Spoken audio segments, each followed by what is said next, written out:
Signore, nel nome di Gesù, alleluia, shalom Chiesa.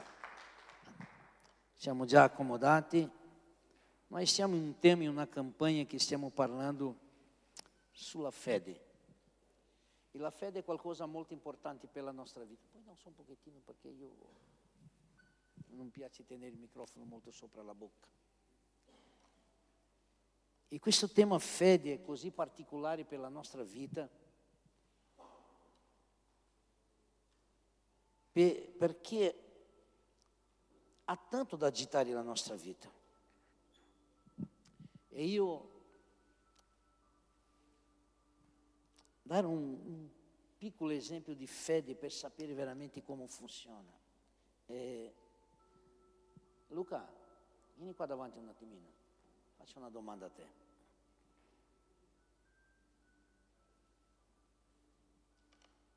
Tu credi in Dio? Hai fede? Che Gesù Cristo è tuo Signore e Salvatore? Allora ho una notizia da darti. La tua moglie è incinta.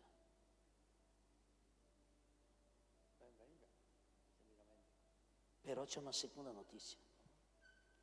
Non sei tu il padre.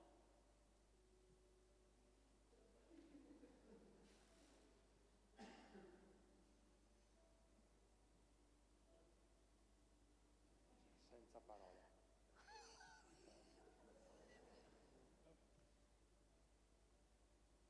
Avete capito cosa è fede? Accomodati, grazie. Oggi parlo di Giuseppe e di Maria.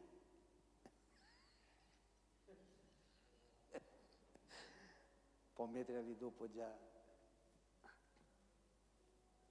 Questa è una storia così forte. Per avere un esempio di come sarebbe il nostro comportamento su questo. E questa fede di Giuseppe e di Maria si è manifestata di una forma così profonda, in obbedienza e fiducia a Dio, pure davanti alla situazione che lo sfidavano a comprendere o dare comprensioni alla razza umana su tutto questo. E Maria gli ha accettato la volontà divina di essere mamma del nostro Salvatore, pure sapendo tutti i rischi che doveva passare. Ha detto sì ad un angelo, che questo è un esempio di fede e sottomissione. Tanto che no capitolo 1 di Luca,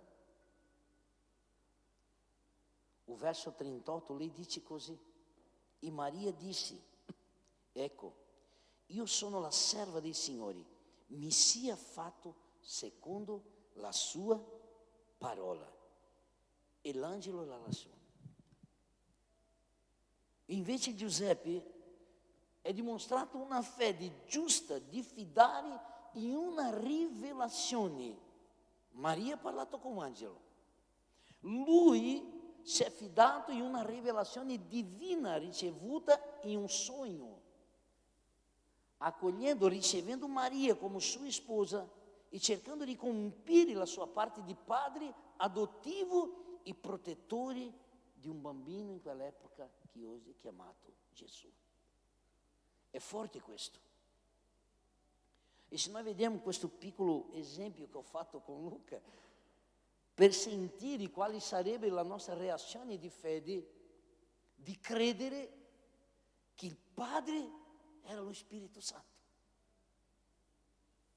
Immagina te oggi, se fosse tu, che la nostra moglie venisse a parlare con noi, sono incinta, e dello Spirito Santo, cosa diresti tu?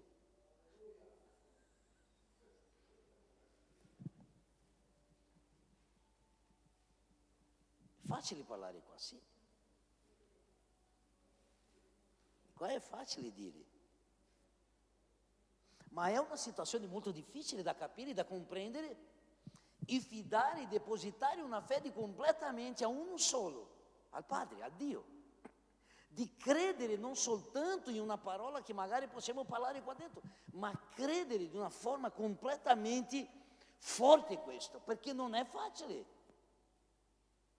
Qualsiasi persona sicuramente gli passava in testa qualcosa.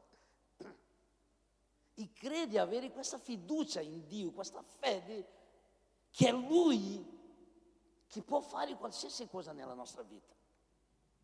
Anni fa noi avevamo un ragazzo in chiesa, era lui sterile, non era la moglie. Per parecchi anni, parecchio. E una volta il Signore gli ha dato la possibilità di poter avere un figlio. Ha fatto altri 2 dopo di regalo. Perché Dio quando vuole fare, Lui lo fa. Uomo può dire qualsiasi cosa, ma Dio può fare tutto. Ma per capire la fede di Maria, no capitolo 1 di Luca, do verso 26, in avanti dice così. Luca 1, 26 in avanti. Al 6° mese l'angelo Gabriele fu mandato da Dio in una città di Galilea chiamata Nazareth, a una vergine fidanzata a un uomo chiamato Giuseppe, della casa di Davide, e il nome della vergine era Maria. E l'angelo entrato da lei disse: ti saluto, o favorita dalla grazia, e il Signore è con te. Ella fu turbata in questa parola e si domandava che cosa volesse dire un tale saluto. L'angelo gli disse: non temere, Maria, perché hai trovato grazia presso Dio. Ecco, tu concepirai e partorirai un figlio e gli porrai il nome Gesù. Questo sarà grande e sarà chiamato figlio dell'Altissimo, e il Signore Dio gli darà il trono di Davide suo padre. Egli regnerà sulla casa di Giacobbe in eterno, e il suo regno non avrà fine. Maria disse all'angelo: come avverrà questo dal momento che non conosco un uomo, che non ha mai avuto una relazione? Mai. E l'angelo rispose: lo Spirito Santo verrà su di te e dalla potenza dell'Altissimo ti coprirà dell'ombra sua.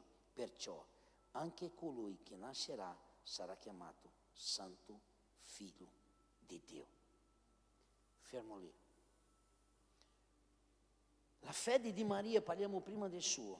Prima è accettare la volontà di Dio. E Maria, pur senza capire, che la Bibbia dice senza capire di una forma completa, ha obbedito questo messaggio all'angelo e ha accettato, pure correndo un rischio di essere interpretata di una forma completamente diversa dal mondo umano, dimostrando un profondo spirito di obbedienza, perché in quell'epoca una persona che avesse un rapporto fidanzato, qualsiasi cosa che avesse con qualcun altro, la legge doveva essere lapidata, morta per la legge. Lei stava vivendo una situazione completamente di riconoscere questo Dio e tramando il profondo spirito di ubbidienza. E quando noi parliamo di accettare la volontà di Dio, è la volontà di Dio, non è la nostra. E voi sapete qual è la volontà di Dio, qual è la tua? Se noi andiamo in Romani, no capitolo 12, verso 2, se non mi sbaglio, penso, Romani 12, 2 dice così: non conformatevi a questo mondo, ma siate trasformati mediante il rinnovamento della vostra mente, affinché conoscete per esperienza quale sia la volontà di Dio, la buona, gradita, perfetta volontà. Allora, qual è la volontà di Dio? Parecchie volte Gesù gli ha detto: Signore, che sia fatta la tua volontà. Lui ha dovuto rinunciare a tutto per essere e entrare in una volontà. E la volontà di Dio non è la mia. Io non posso cercare di fare con che Dio entri nelle mie idee e devo accettare la mia. No, volontà di Dio è rinunciare a tutto ciò che io penso e seguire i suoi passi. E Maria stava facendo la volontà di Dio. vai al di là di qualsiasi cosa, come abbiamo appena parlato con Luca. Il quanto è difficile entrare in questo concetto di volontà, di sapere che questo processo nella nostra vita va oltre i nostri pensieri. È sapere Dio, dire no a me stesso, dire no alla mia carne, dire no a tutti i desideri che dentro di me ha, per dire a Lui che sia fatta la tua. Per essere perfetta, gradita, per portare gioia ai Suoi occhi, tu devi dire sì alla Sua volontà e non la tua. E sarà che veramente noi stiamo facendo la volontà di Dio? Come deve essere? Come dobbiamo compire questo? Un altro punto importante di fede di Maria, la fede, è la fiducia e umiltà che lei aveva. E la fede di Maria si è espressata in una fiducia in Dio, nella sua umiltà di accettare la volontà divina, sapendo che lei era serva dei Signore. Come lei ha detto no verso 38 do capitolo 1, quando lei ha detto lì, lo ripeto io, e Maria disse: ecco, io sono la serva di Signore, mi sia fatto secondo o la tua volontà o la tua parola. Ma lei stava seguendo la sua volontà, e guarda che in quell'epoca si crede che lei poteva avere tra 16 e 18 anni, perché in quell'epoca e questa età già poteva essere fidanzata. Oltre a accettare come serva dei Signori, lei era soltanto fidanzata. Non era neanche sposata ancora con Giuseppe. E entrare in questo concetto era così difficile per lei, ma lei aveva una cosa che magari tanti di noi, per seguire questa volontà, è la conoscenza completa di ciò che Dio parla con noi. Maria aveva conoscenza. E Maria ha dimostrato una maturità e una conoscenza profonda di ciò che lei credeva.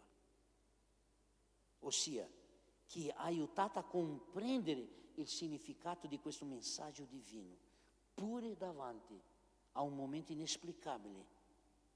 Ma lei ha fatto, espressando un'adorazione a Dio, facendo la volontà di Dio.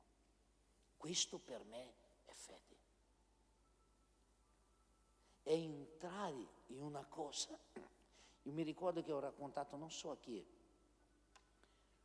a un ragazzino che voleva fidanzarsi, mi pare che era a Piacenza. E gli ho detto che c'era un ragazzo che era del mondo e voleva essere fidanzato di una ragazzina della chiesa.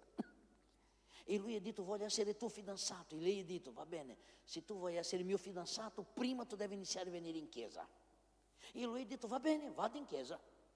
E ha iniziato a venire in chiesa, disse: vedi, adesso sono in chiesa, posso essere tuo fidanzato? E lei ha detto: tu solo sarai mio fidanzato se tu accetta Gesù come Signore della tua vita ora. E lui ha pensato, ha iniziato, bene, ha accettato Gesù come Signore della sua vita. Ecco, visto, ho accettato Gesù. E lei ha detto: ma per essere mio fidanzato tu devi essere battezzato nelle acque. E lui ha pregato su quello, va bene, si era entrato nell'acqua, si è immerso, si è stato battezzato, wow, e è venuta la ragazza così contenta, gli ha detto: visto, adesso sono stato anche battezzato nell'acqua, posso essere tuo fidanzato? Le ha detto: solo se tu sei battezzato nello Spirito Santo. Mentre tu non sei battezzato nello Spirito Santo, tu non sarai mio fidanzato. E lui allora ha iniziato a leggere la Bibbia, a pregare, a digiunare, e ha iniziato le sue campagne, e lo Spirito Santo è venuto su di lui, gli ha riempito di una grazia, e lei ha visto lui completamente pieno dello Spirito, e lei è venuta così infuocata: oh bello, adesso tu puoi essere il mio fidanzato. E lei, lo Spirito mi ha detto che dobbiamo pensare prima, ha detto lui a lei. La differenza di chi ha lo Spirito e di chi conosce la volontà di Dio. Perché sono cose che noi facciamo nei nostri desideri personali e carnali. Ma sarà che veramente Dio è d'accordo con il nostro comportamento e con la nostra attitudine? Maria sapeva ciò che stava per passare, ma ha deciso di seguire la volontà dei Signori. E la fede di Giuseppe? La fede di Giuseppe è completamente diversa all'inizio di tutto. Però un uomo che ha creduto tanto nella sua moglie, nella sua futura moglie, ma Giuseppe aveva una fede di obbedienza e di giustizia. Perché Giuseppe, essendo uomo giusto, ma non pensate che magari lui non ha passato lo stesso pensiero che nella nostra mente non passava, perché è passato anche nella sua. Tanto che la Bibbia dice no capitolo 1, verso 19, e dice così di Matteo: Giuseppe, suo marito, che era un uomo giusto, non voleva esporla infame, si propose a lasciarli segretamente. Ossia, lui voleva. Qual sarebbe il nostro primo pensiero se noi sapevamo di una cosa così oggi? Cosa ti veniva in mente? Ma chi è questo Spirito Santo che viene a casa mia? E la Bibbia dice per non esporre, lui è pensato in far quello. Solo che lui ha scelto lasciare Maria segretamente per non esporre in giudizio, perché ciò che dimostrava era rettitudine e giustizia. Perché lui era giusto. Un punto importante di Giuseppe, anche fiducia in una rivelazione divina. Perché a Bibbia dice, no verso 20 e 21, sempre di Matteo capitolo 1, ma mentre aveva questa cosa nell'animo, la voglia, vuol dire di fare andare via, un angelo del Signore gli apparve in sogno, dicendo: Giuseppe, figlio di Davide, non temere di prendere con te Maria, tua moglie, perché ciò che è in lei è generato e viene dallo Spirito Santo. Ella partorirà un figlio e tu gli porrai il nome Gesù, perché è lui che salverà il suo popolo dai loro peccati. Wow! Guardate che fiducia in questa rivelazione. Ad avere un sogno che il Signore gli ha rivelato a un'origine divina di questa gravidanza. Ossia, Giuseppe ha obbedito senza combattere, accettando Maria come sposa e assumendo la sua parte di padre. Era un padre, gli ha deciso di essere padre. E quante cose nella nostra vita per riconoscere questa volontà. Mentre lei ha parlato direttamente con l'angelo, lui ha ricevuto in sogno. E sono rivelazioni. Qual è il significato della parola rivelazione? Ho già detto parecchie volte. Rivelazione ti rivela una azione. Cioè, non vogliamo vivere solo di rivelazioni se non mettiamo in pratica ciò che stiamo ricevendo. Qua lui ha ricevuto una rivelazione e questa rivelazione si è rivelata in una azione fisica. Perché non è facile. Immagina, Luisa è incinta e non è di Cristian. Cosa diranno? Quanti commenti vengono fuori? Ma se io ho accettato, o che vale la mia fiducia in Dio, tutto ciò che Dio mi sta parlando, lui ha avuto un coraggio e responsabilità in tutto questo, perché in Matteo no capitolo 2, verso 13 e 14 di Matteo, coraggio e responsabilità. Dopo che furono partiti, un angelo del Signore apparve in sogno a Giuseppe e gli disse: alzati, prendi il bambino, la sua madre, fuggì in Egitto e restaci finché io non te lo dico, perché Erode sta per cercare il bambino per farlo morire. E egli dunque si alzò, prese di notte il bambino e la sua moglie e si ritirò in Egitto. Parliamo di un coraggio di accettare questa pesante responsabilità di creare, di proteggere Gesù, pure davanti a tutte le sfide che lui sapeva che la sua famiglia doveva affrontare con questo momento di scappare in Egitto per non lasciare sì che Gesù venisse a essere morto. E tutto questo parliamo di fede, non è solo una questione di un sogno trasformare in tutto questo sulla tua vita e tu credere e sapere che è Dio che ti sta parlando. Perché non possiamo avere il sogno e stare sempre dubitando di tale cosa. E se Dio ti sta parlando e tu stai continuando, perché che noi non crediamo in questa fede? Perché manca preghiera, manca ricerca, manca stare con il Signore per tutto il tempo, perché è lì che il Signore ti risponde e è lì che il Signore ti parla in ogni cosa. E tutto questo ci dà a noi certe lezioni per la nostra fede. E la prima è obbedienza pure senza capire. Sono cose che noi non abbiamo bisogno di capire, devi semplicemente obbedire. È ciò che Dio dice. E questa storia di Giuseppe e di Maria dimostra che la vera fede sta volendo da noi che tutto, non che tutto sia chiaro, ma sì che noi possiamo accettare la volontà di Dio pure quando noi non stiamo capendo di forma completa ciò che sta per succedere. Perché la mia domanda è, tu ti sei convertito, ok? Se tu sapessi che una volta convertito, tu dovevi passare tutti i problemi della tua vita prima di convertirsi, sarà che veramente tu eri qui oggi? Pensa a te se Dio dissesse a Mosè, prima che lui andasse, Mosè, ci sarà un guaio nel deserto, tu avrai 40 anni di lotta in quel luogo, ci sarà lotta di gente ribelle, gente contro, una marea di cose da fare. Sarà che Mosè partiva. Se tutta la tua storia fosse dita prima di servire il Signore, sarà che qualcuno di noi era qui oggi? La Bibbia dice in Ebrei capitolo 11, a chi ha la Bibbia aprita in Ebrei, Ebrei 11, e dice così il verso 1.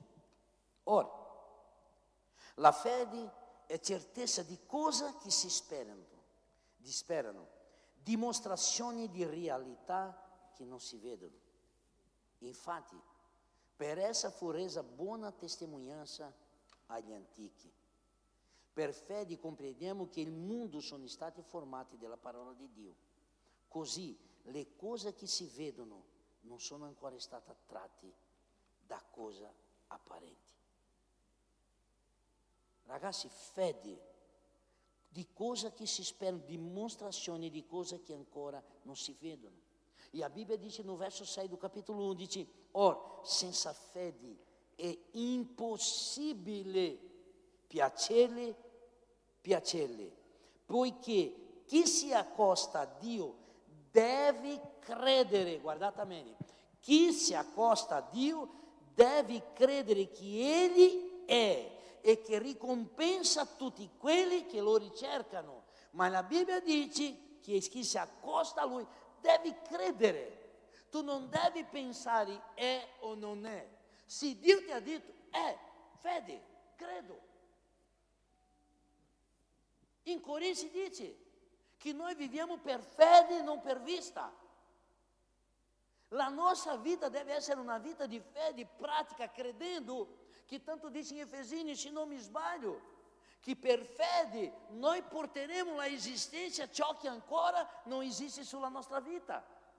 Se noi siamo qua a parlare di fede, la mia domanda oggi, quanto è grande la tua fede oggi? Per credere veramente che Dio possa cambiare la nostra storia per cui noi stiamo vivendo. O quanto grande è la mia fede. Per quello che noi stiamo dicendo che essere come Giuseppe e Maria è una obbedienza pura senza intendere o senza vedere. E fede e obbedienza camminano insieme. Tanto una quanto l'altra. La fede e obbedienza camminano insieme. Ma Giuseppe e Maria sono un esempio di come obbedire a Dio. Pure quando tutto questo implica in un costo personale che va contro ciò che la società pensa. Non è facile camminare contro il mondo. Per quante volte abbiamo sentito tu sei pazzo a fare ciò che stai facendo? Che tipo di fede tu hai per continuare a essere passando tutte le battaglie che te stai passando? Io mi ricordo, mi pare 2 anni fa, 1 anno fa, una battaglia mia personale, stavo passando ma molto grande. Il diavolo proprio, dico il diavolo mi ha parlato in voce, ho condiviso già con tante persone. Il diavolo mi ha detto così, hai visto? Se tu continuassi a lavorare in comune, fra 2 anni tu eri in pensione già. E sai che quella voce ti suona nell'udito? Ti suona, perché ho dovuto fare una rinunzia per servire il Signore, a lasciare tutto indietro. Non lavoro in regola, non ne ho niente per diritto, ma la mia fede è stata depositata in chi? Se io non deposito, se io non mi fido a Lui, a chi altro posso fidarmi? Ad lasciare tutto indietro, ma questo 1 anno fa ho sentito questa voce sul mio dito. Io dico Satana, perché ti provoca, è nel momento più difficile della tua vita, che ti fa con che tu pensi di fare altre cose. Come posso cambiare questa situazione? E decidere tutto questo di non farlo, di sapere che oggi non ha nessun diritto, tra virgolette, ma di tanti diritti che tu potevi avere. Io scherzo anche con la Camilla, a fine anno dico, Camilla è la mia 13ª, come funziona? E la Camilla va a parlare con il capo, è il datore di lavoro che ti dice, e scherzi con me. Perché scherzo con questo? Mi diverto, perché sapendo che è Dio che prende cura della mia vita.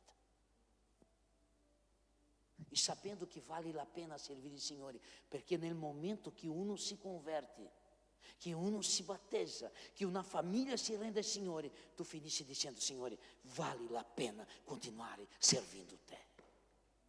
Vale la pena lottare, vale la pena vedere un'anima che si rende a te, vale la pena sì. Per quello che Giuseppe e Maria avevano una fede e obbedienza. E per finire, la Bibbia dice che Dio capacita chi lo obbedisce. E questa storia di Giuseppe fa vedere che Dio non soltanto ti chiama, ma capacita tutti quelli che lo obbediscono. Giuseppe si è fidato in Dio per dare forza necessaria per compiere una missione. E se noi siamo qui oggi, dobbiamo fare menzione di questo nome, sia di Giuseppe come di Maria, che hanno deciso per fede dare spazio per oggi noi essere qui per lodare la sua presenza, perché hanno accettato per fede e non per vista. E questo per noi è così importante per la nostra vita. Tutto ciò noi non sappiamo che Giuseppe, o intanto facciamo la nostra propria storia personale in mente, ma questo che ho fatto con Luca davanti a tutti è da pensare, che ci ripensa, perché è difficile, sì o no? Immagina, fidanzato, solo fidanzatini, e viene lei a dire questo al suo fidanzato. E se fosse noi a casa, ma chi è questo ragazzo? Che si chiama Spirito Santo. Ragazzi, la fede è il fermo fondamento. Se noi non abbiamo questo fondamento, se noi non crediamo in Gesù e se noi veramente non diciamo che sia fatta la tua volontà, noi dobbiamo imparare a rinunziare tanto ancora. Perché sono tanti che vengono in chiesa, ma non hanno fede ancora abbastanza di credere che Dio possa cambiare la loro storia. Non hanno. Vengono in chiesa solo perché hanno bisogno di qualcosa, ma non hanno fede di dire, Signore, pure se la mia situazione continua, tu non lascerai di essere Dio. E io non lascerò di essere fedele a te. Perché è facile essere fedele a Dio quando tutto va bene. È facile.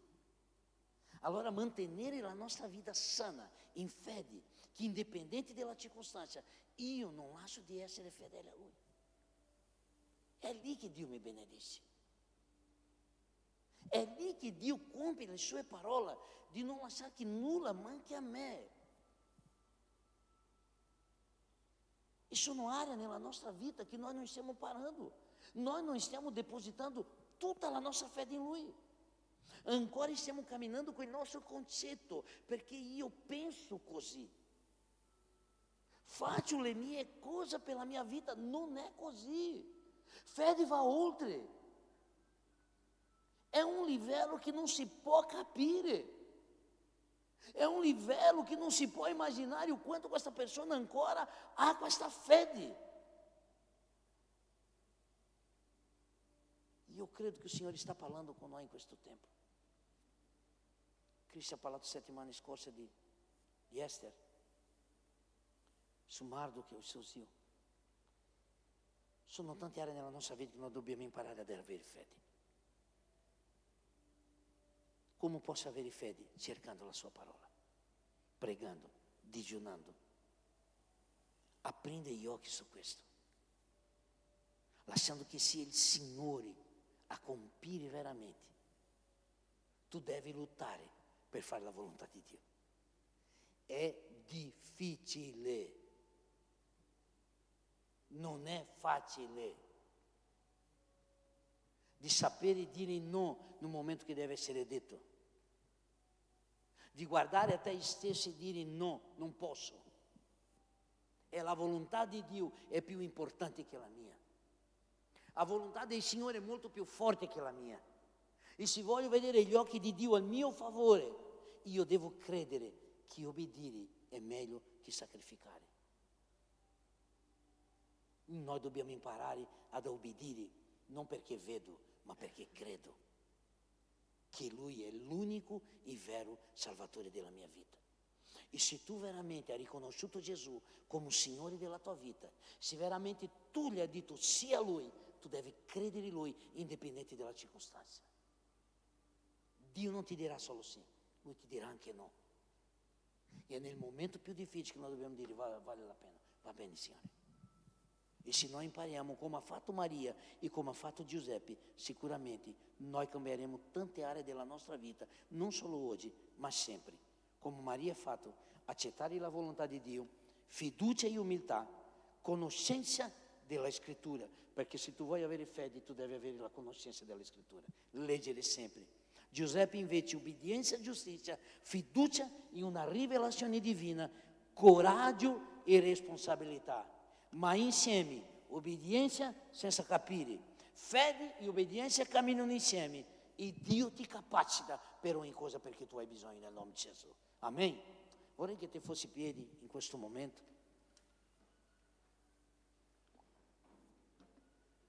E io so davvero che tante persone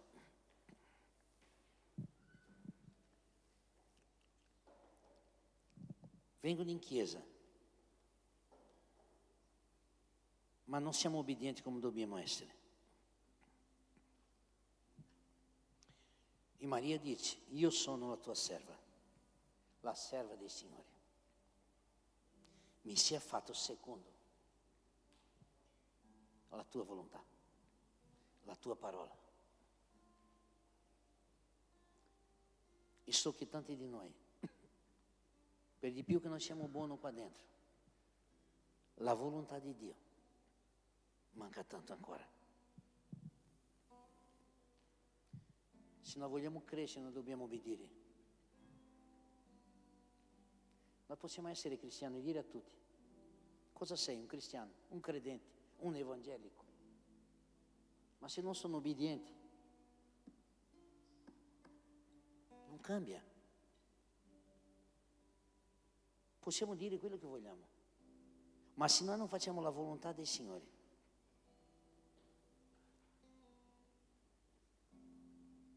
Maria stava caricando nel suo grembo un proposito. E se tu sei qui oggi, è per un proposito. Perché ognuno di noi siamo stati creati per questo. Giuseppe e Maria hanno ricevuto una missione, ma una missione, penso, la più difficile di tutte. Ciò che loro stavano caricando. Ma dovrei dire anche voi avete una missione. La missione di rappresentare chi è Gesù nella nostra vita. La missione di fare intera sottomissione. E così come lui dice qui alla tua serva, che sia d'accordo alla tua volontà, Signore. Giuseppe gli ha tenuto con braccio forte questa missione ricevuta del proposito. Hanno vissuto un lungo tempo con i suoi figli, con suo figlio, per mantenere questo proposito in piedi. Loro hanno onorato Dio in tutto, pur in mezzo alle battaglie, difficoltà e lotta che hanno affrontato, che hanno enfrentato. Ma non c'è niente di meglio che vivere d'accordo con la volontà di Dio. La mia domanda per noi oggi, non per voi, per noi. Sarà che noi stiamo servendo il proposito di Dio davvero?